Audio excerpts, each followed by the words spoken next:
This is an interesting part of Salt Lake City. But here I am, 3 a.m. in the morning, headed to catch a delayed 3:30 Amtrak train to Denver. It's gonna be interesting. 16 hours to go the distance of an 8-hour drive. Oh my gosh. But there's supposed to be good views, and been a while since I've been on a train, so should be interesting.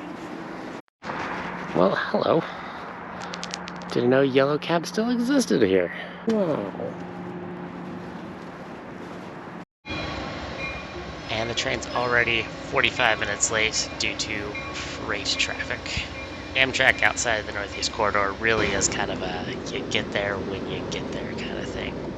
But eventually we got on the train and we're off to Denver.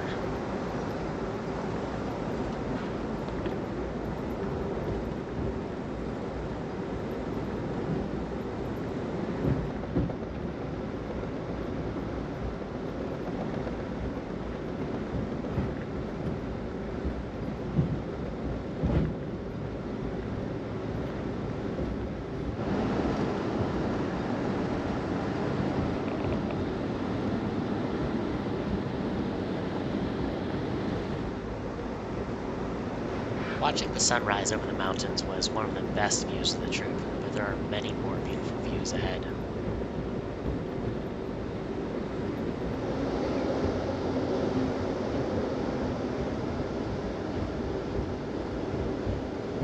As we head east into the mountains, the fields give way to streams, forests, rolling hills.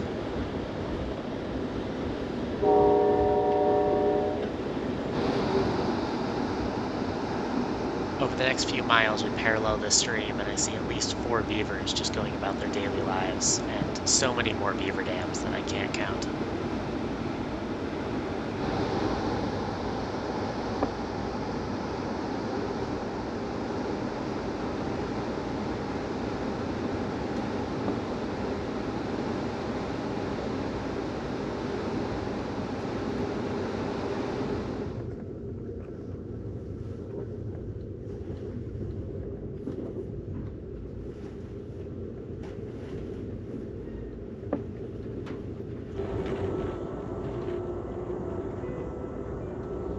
Deep in the mountains now, and the golden hour of sunlight's washing over us and the landscape. We should be in the high desert soon.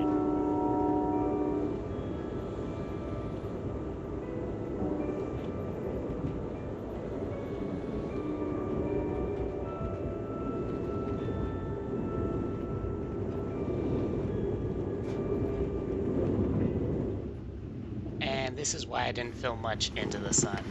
The windows look gross.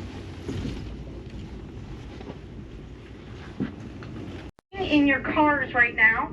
That is because we have come through and shut that off as we go through these forest fires. We do apologize. As soon as we get through this area, we will come back and get your air moving back in your car again. So sorry. We're in the high desert now, and as you can see on the left-hand side, there is plenty of smoke and dust out here. This part of the trip is long and equal parts incredibly beautiful and incredibly boring.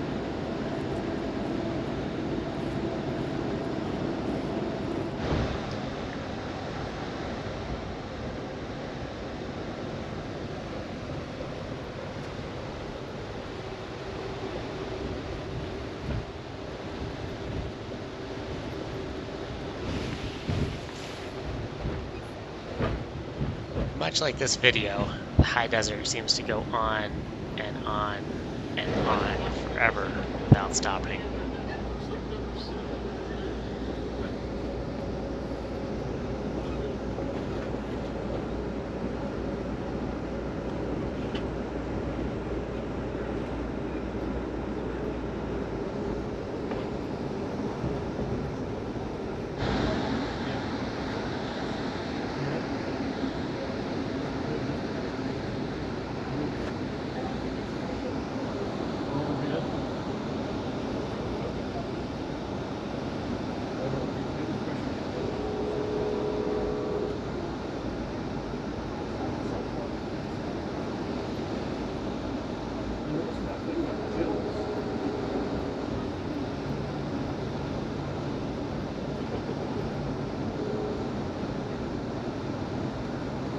This is the town of Cisco.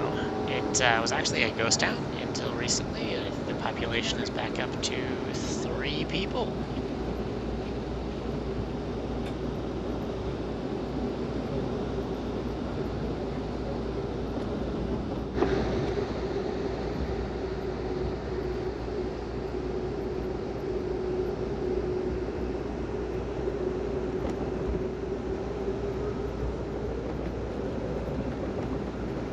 Just picked up the Colorado River on our approach to Grand Junction, Colorado, and the trip should be almost halfway done by now.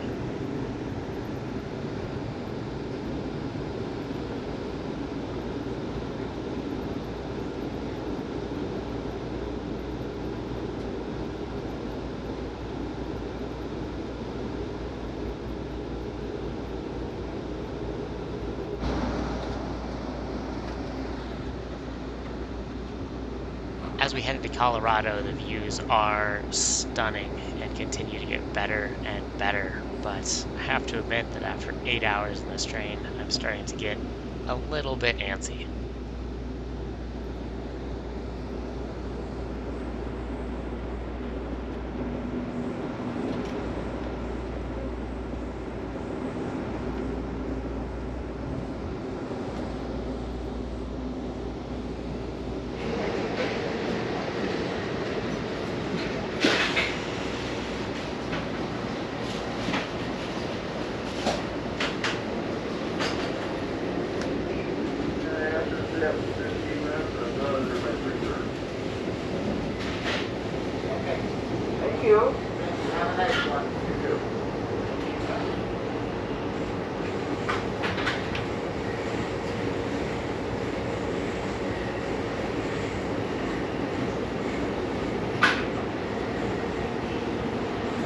Luckily, this train has a snack car. You can get a Diet Coke and just kind of hang out, watch the world go by.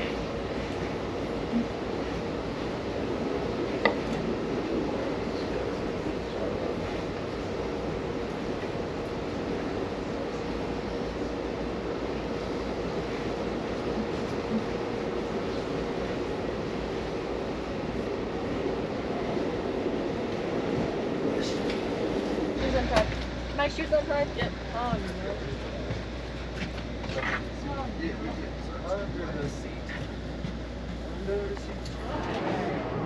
After a short stop at Glenwood Springs, we head up into Brentwood Canyon. It's one of the more beautiful canyons of the trip. Unfortunately, they stuck a highway straight through the middle of it, so the views are tempered a little bit.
By now you should have an appreciation for both the beauty and the boredom on this trip.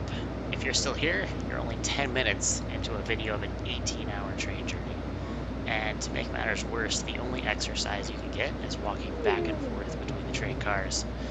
Or you can go for very short walks when the train stops, but if you're not back in like 5 minutes, the train will leave you behind. I was going stir crazy by lunchtime.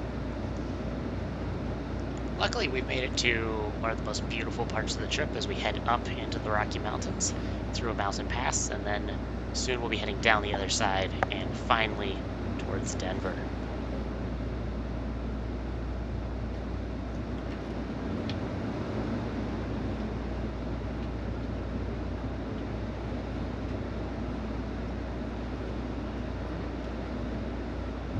Till 5 o'clock, people come in. So if you would like to come into the observation car, the time now for the observation car rotation is 3 o'clock to 5 o'clock. So if you would like to come in and grab a table or a spot in the observation car for you and your family, you're more than welcome to do that. Go watch the observation car.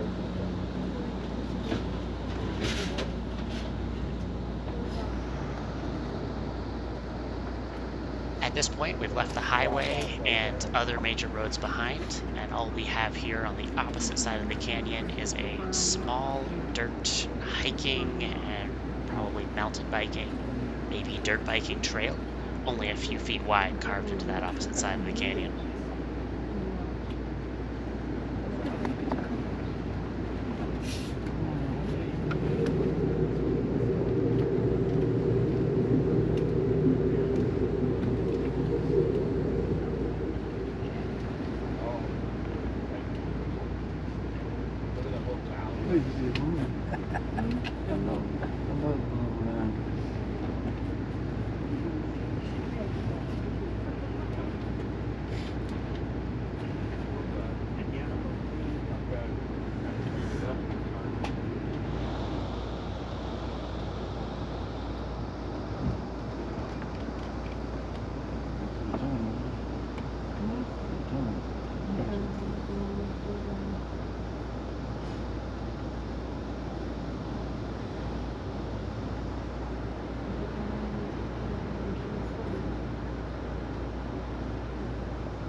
Here we finally come out of the mountain pass and get our first view of the Great Plains, with Denver off in the distance there.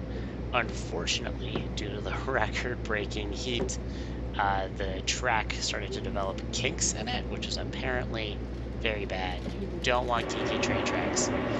But anyway, that meant that we had to slow down to about 10 to 20 miles an hour for the descent into Denver. And you can imagine how incredibly long that took. Finally, we do make it into the yard in Denver, 2 hours and 15 minutes behind schedule.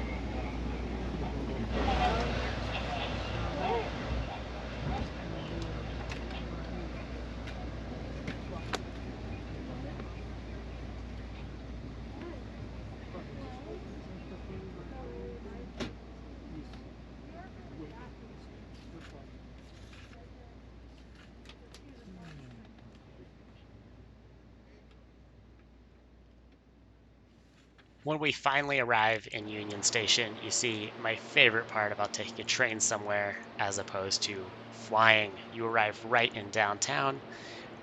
Any kind of restaurants you want to go to, any kind of coffee shops are right there, and the person that I'm staying with is actually only a few blocks away, so no need to take a taxi or public transit from the airport. You arrive in downtown, and you are just right there. Alright, that's it for this video. If you liked it, or if you have suggestions for other videos, please leave a comment. Until next time.